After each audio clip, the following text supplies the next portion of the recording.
Auction time. First item, 2W01. This is the Cobden chert corner notch that I did on video.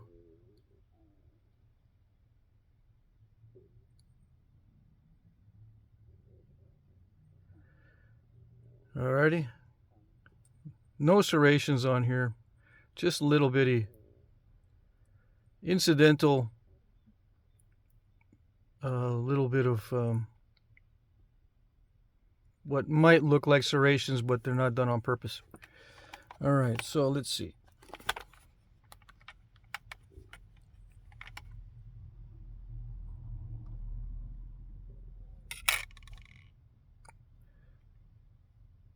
Can you see it? It's 194 grains.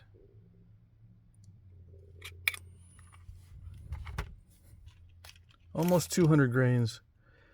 And the length is 2 5/8 by 1.5. All right.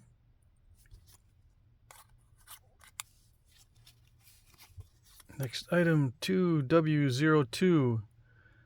This is an obsidian blade I made on video.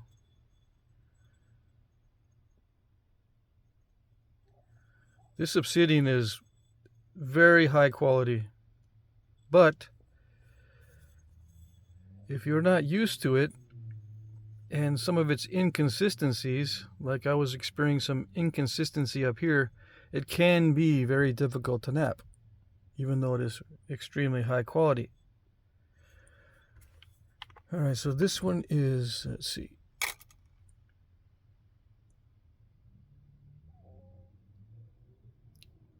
.928 grains.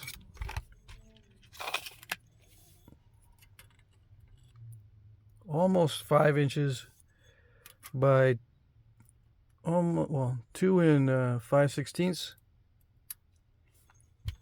It looks bigger on video, so just be aware. My hands are small. These things are going to look bigger on video. This is going to be much smaller than you expect when you get it. Probably. Okay? The reason why I mentioned that is I have had comments that the things look smaller in person than on video. All right, but I'm also with this item including flakes of this type of obsidian, so you can knap it and see what it's like. Maybe make little arrowheads or something out of it. Same obsidian. These were actually little spalls and stuff that came off of that when I was making it into a biface. Okay? Yeah, I do consider these little spalls, but they could be called flakes as well. Okay. They're flakes, basically. Alright, so next item.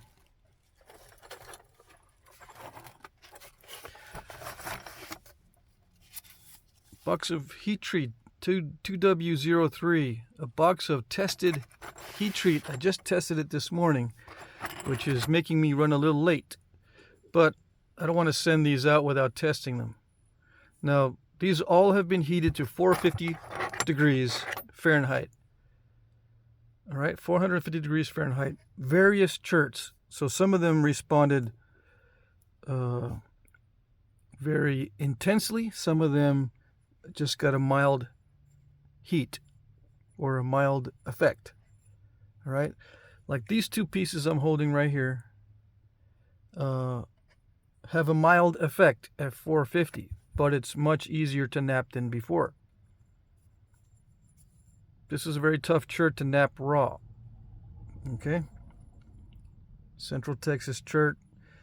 I guess it's related to Pedernales chert. It's difficult to knap raw, and at 450 it gives it a light effect, a light heat treat, which means it's not glass-like, but it's not as bad as the raw state. Okay. Yeah, I've tested each one of these, some of them will get glossy, some of them will not. Like this one here, I tested this area. This is semi-gloss, I guess. You can see the difference in coloration. It's heat treated, but it doesn't look heat treated when you take some flakes off. It doesn't look heat treated in the normal sense, like people imagine. But it is heat treated. These three pieces are the same. Same with this one. This is also some of that stuff. Very similar. It doesn't gloss up a lot, but it naps a lot better. This is another piece, but very, very thin. It does get translucent when thin. I just had a lot of that stuff available, so I threw it all in the turkey roaster. Now, all these other pieces have been tested a little bit. I knocked off some flakes. And it's all Central Texas cherts. This one here is kind of clunky, but I think you can reduce it down. It's high quality stuff. I don't think you have much trouble reducing that down. I took a flake here. I took some flakes off of there. Again, it's not really, really glossy, but it does nap well. This one is a type that gets more glossy than the other types. This is all high quality heat treats. And 450 degrees is enough to start affecting the tougher cherts, but not too much for the less tough cherts. Okay. You can see the difference in the... I took some flakes off of this side. You can see the difference in the two different colors. This one is like a... let me think here. It might look like Georgetown, but it's not. It's an Edwards Plateau chert. Kind of like Belton chert. Same with this one. But they heat treat nicely. It's really tough in the raw state, but it heats nicely. I've got some of this in the raw state for flint and steel. Coming up here in a second. This is high quality stuff, glossy. Anyway, these are the same type of thing. Same with this one. These are all the same. And then there's various other types. This is the color after heat treating, but only on the surface. When you start taking off flakes, it's this color. There's a slight difference. Yeah.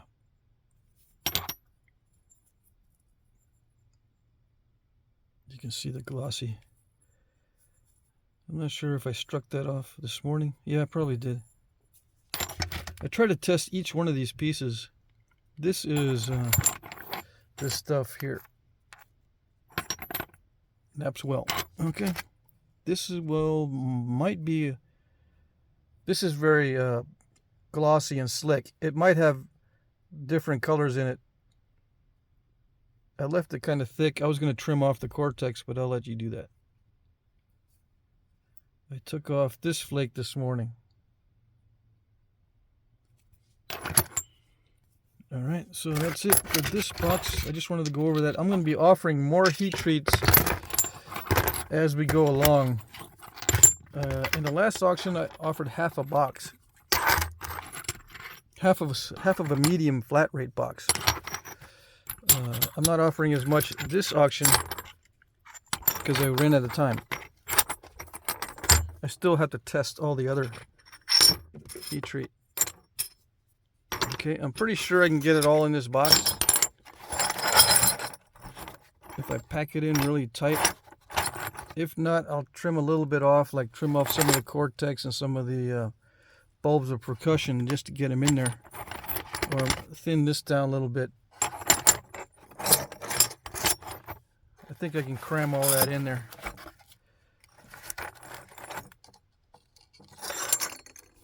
All right.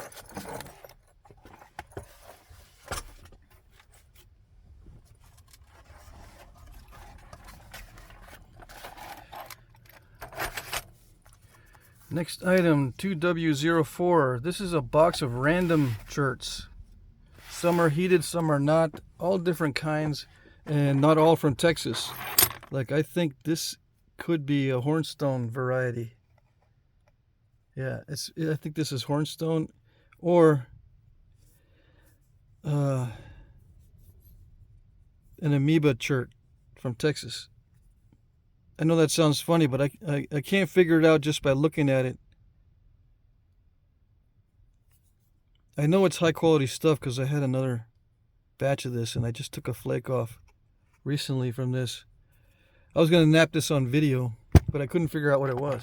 So I'm just going to put it in there. A lot of these are mystery shirts. I don't know what this is or where it comes from, or if it's heated or not heated. I think this is raw, this piece. This is heat treated. It's been sitting. It's got some staining on it from the soil, but the interior color is this color here. It's similar to this stuff here. It's all heat treat as far as this stuff goes. This lighter color material, I believe. Well, maybe not that one, but this pinkish stuff is all heat treat. I know this stuff is because it was in my stash. I know it. I know this stuff is heat treat. Yeah, this one too. These are all heat treats.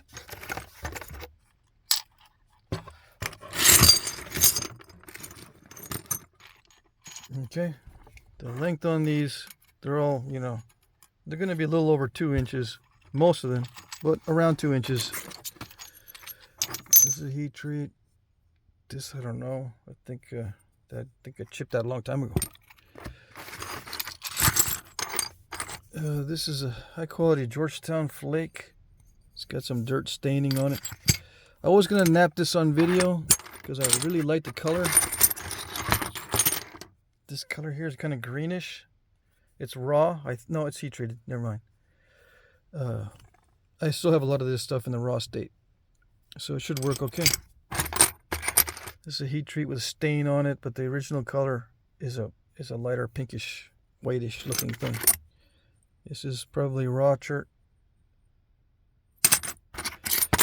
This is a heat treat. This is mystery stuff, by the way. I don't know if it's Keokuk or West Texas stuff or Burlington. I don't know what that is. These are mysteries as well. I don't know. This one's a jasper of some sort. I believe it is a heat treat. This one is probably a heat treat. I don't know, but I don't know. This is novaculite. I'm pretty sure this is a heat treat. Did I mention these already? These are heat treats. This one is heavily stained. The interior color is going to be more pinkish like this. The interior color is going to be more grayish than this brownish looking. This is a raw piece. Tough raw shirt. I believe this is high quality raw here. This is a heat treat. This looks like a high quality raw. Various shirts. Some are mystery shirts. I think this is an amoeba shirt here, raw. These look like raw shirts. That's a heat treat. This, I don't know. I think it's K County. Probably raw. This, I don't know what that is. Someone gave it to me and I just took off a few flakes yesterday. I was going to try to nap that, but no time. This is a stained piece of heat treat. The original color is much lighter. Stained means it has minerals on it from being buried. Okay, this is the other piece of that one. I was going to nap on video. Where did you go? Yeah. And these two pieces are high quality Georgetown. This is amoeba shirt. I think it's raw and it's a heat treat. All right, so this is just a mixed bag of a bunch of stuff. It's actually from my little box that I was going to nap on video, but I'm going to be focusing my time mainly on heat treat this week. So I won't be able to nap this stuff. I'm going to be cooking and testing all week. Okay.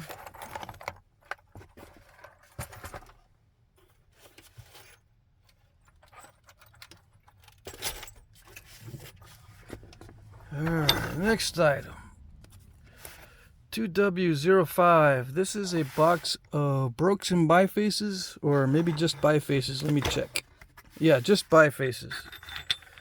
All right, so first on the list, this is a raw piece of Texas chert. I think they call this Fort Hood chert.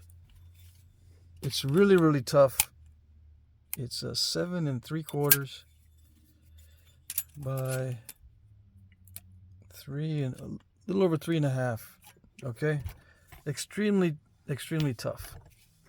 It took me a while to get the sides set up to run flakes, and it didn't always work that well. It's about 3/4. It's about 7/8 of an inch thick at the thickest.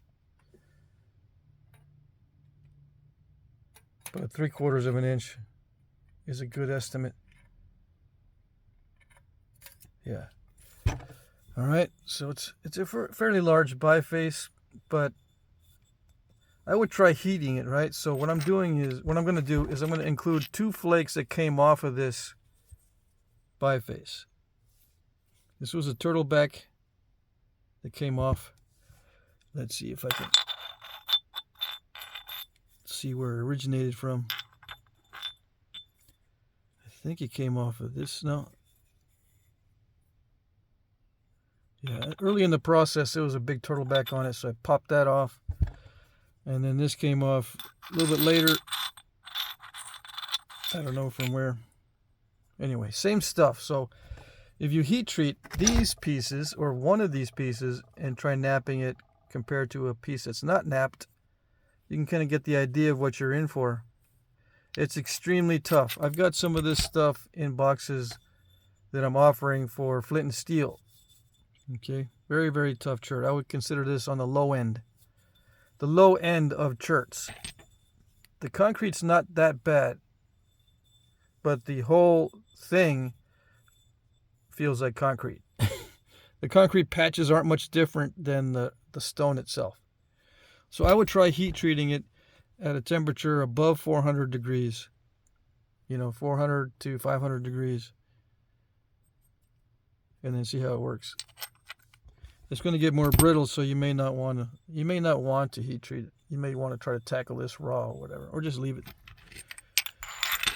I'm not sure what you guys do with these.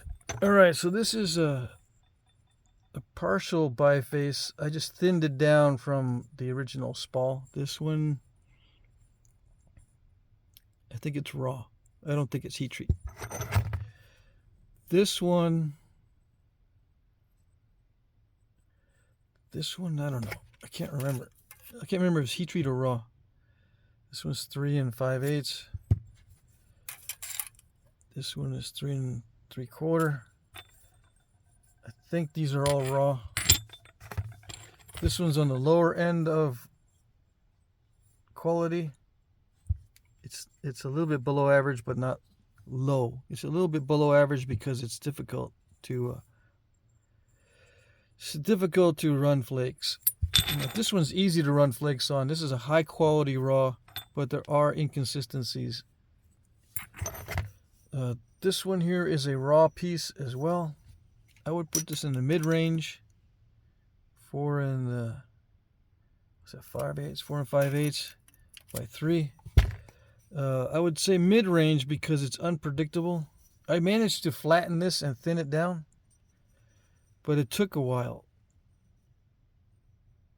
especially near the cortex. This is some of the cortex here. It had lots of cracks in it. I don't see any cracks in it now, but there is some concrete. And I did cheat and try to knock a little step fracture off of there. It came off, but I think you get the idea. Running flakes past halfway on this stuff is not that easy. But I would consider it a mid-grade and not a low grade because you can get large, wide flakes. And it is raw. Okay? This one is a raw piece as well.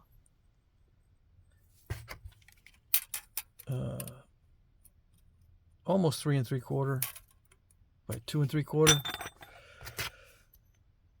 Yeah, this is raw as well, but it's very, very difficult to knap. This concrete is pretty bad. I don't recommend trying to thin this down any more than it is, unless you heat treat it. Then you can try 4 1/4 by 2 1/8. Okay, so these are all Texas cherts, Central Texas. Some of them are semi-translucent. Some of them are not. This one can get translucent, but it's really thin. This one is not really that translucent. And this stuff, yeah, not very translucent. Anyway, this will all fit in that box, I hope. If not, I'll cram it in there. It'll be kind of bulgy. I'm padding everything, so don't worry. It's not going to be in danger of breaking. Okay.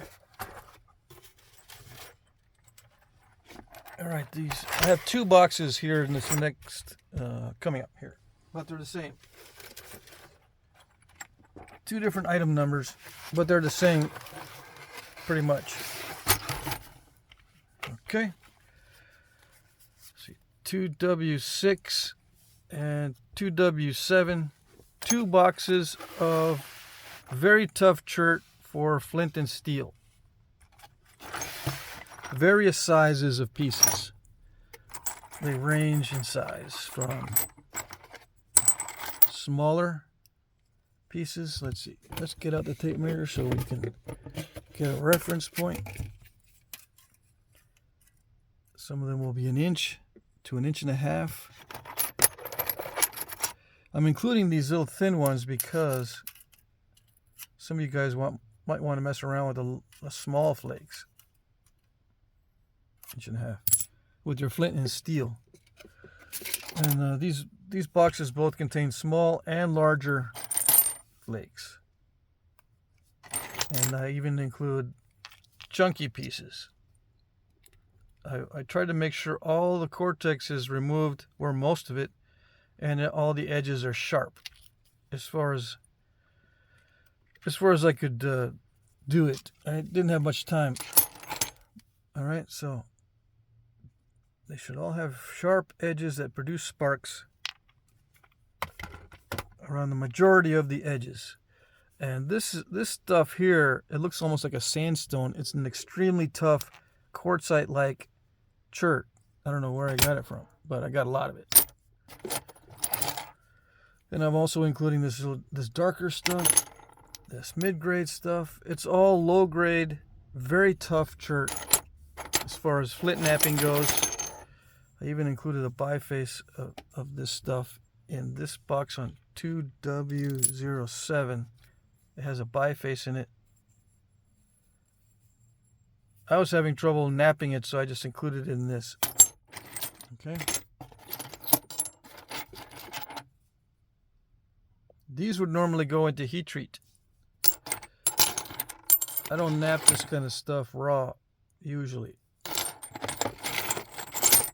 Okay, so 2W07 has 2 bifaces in it. And various other pieces. All right.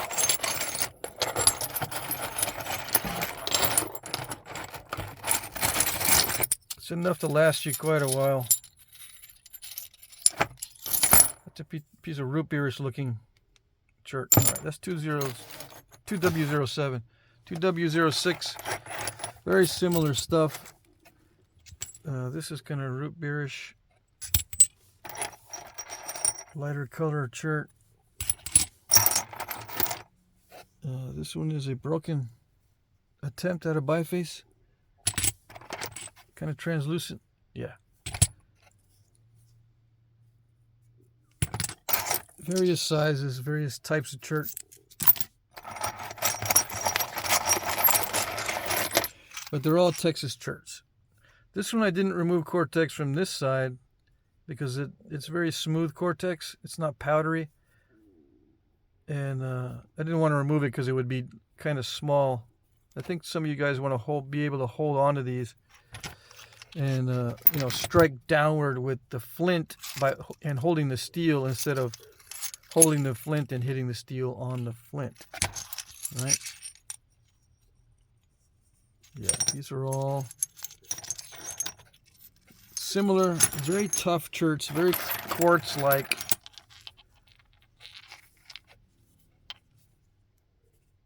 And I try to make sure that the edges are sharp.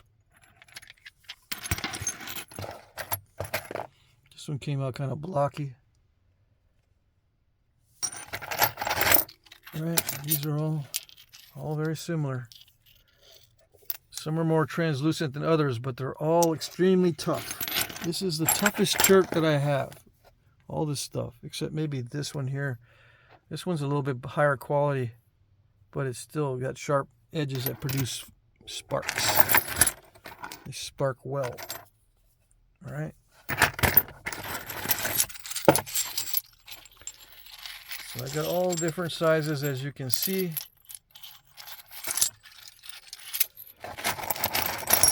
I'm going to include all these. Let me know if you prefer all small or all large.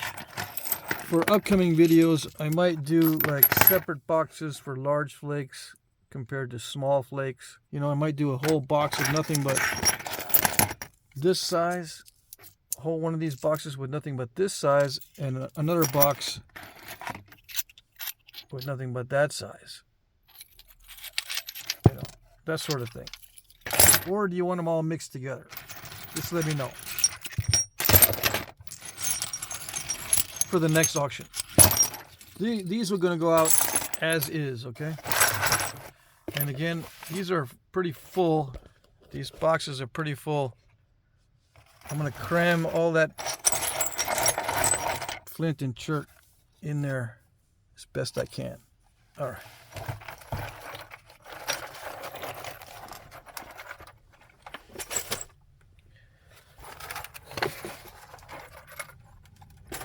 Should be able to get at least 3 pounds into each box of that stuff. A small flat rate box can hold about 3 pounds of random chert flakes or flint flakes. All right.